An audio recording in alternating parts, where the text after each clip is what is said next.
ছেলেহারা কত মায়ের অশ্রু গড়ায়ে পাওয়া ২১শে ফেব্রুয়ারি।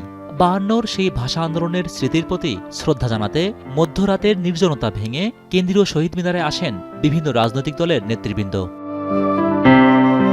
বিএনপি, জামায়াত, এনসিপি সহ বিভিন্ন রাজনৈতিক দলের আদর্শের ভিন্নতা আছে মত দ্বিমতের নানা রকম ফের। তবে ২১-এর প্রথম প্রহরে শ্রদ্ধা জানাতে এসে দলগুলোর এক সুর। তারা বলেন ২১ মানে মাথা নত না করা। আমাদের ভাষা আন্দোলনের শহীদ, ৭১-এর শহীদ এবং ২৪-এর শহীদদের আত্মত্যাগ এবং লড়াইকে ধারণ করে আমরা নতুন বাংলাদেশ বিনির্মাণে, বৈষম্যহীন গণতান্ত্রিক বাংলাদেশ বিনির্মাণের লড়াই জাতীয় নাগরিক পার্টি এনসিপি চালিয়ে যাবে। পৃথিবীর ইতিহাসে আমরা এক গর্বিত জাতি, যারা আমরা যুদ্ধ করে লড়াই করে আমাদেরকে জীবন দিয়ে আত্মত্যাগের মাধ্যমে আমাদেরকে ভাষাকে প্রতিষ্ঠিত করতেছে, বাংলা ভাষাকে। আমরা এই ভাষার জন্য গর্বিত।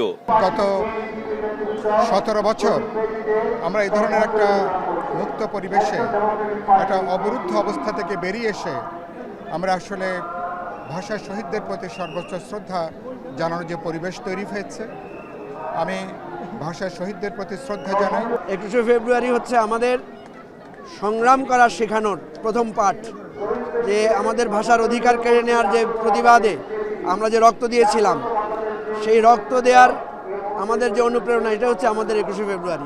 শ্রদ্ধা নিবেদন শেষে আজিমপুর কবরস্থানে ভাষা শহীদদের কবর জিয়ারত ও তাদের রুহের মাগফিরাত কামনায় মোনাজাতে অংশ নেন বিরোধী দলীয় নেতা ও জামায়াত আমির ডাক্তার শফিকুর রহমান। বলেন, ন্যায়ভিত্তিক রাষ্ট্র বিনির্মাণ না হওয়া পর্যন্ত লড়াই জারি রাখবে জামায়াত। বাংলাদেশ জামায়াত ইসলামী মানুষের অধিকারের জন্য এই লড়াই করে এবং আমাদের এই লড়াই অব্যাহত থাকবে ততক্ষণ পর্যন্ত, যতদিন পর্যন্ত বাংলাদেশে একটি মানবিক সমাজ কায়েম না হবে, যেখানে মানুষ ন্যায় বিচার পাবে, দুর্নীতিমুক্ত হবে, সাদার কলুষিত কালো থাবা থেকে মানুষ মুক্তি পাবে।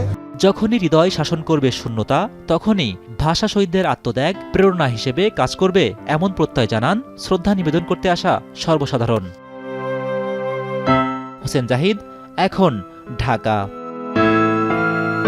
কালার এক্সপার্ট এবং ডার্ক জ্যাপ সমৃদ্ধ অরিক্স অ্যাডভান্স ডিটারজেন্ট পাউডার, আপনার লন্ড্রি এক্সপার্ট।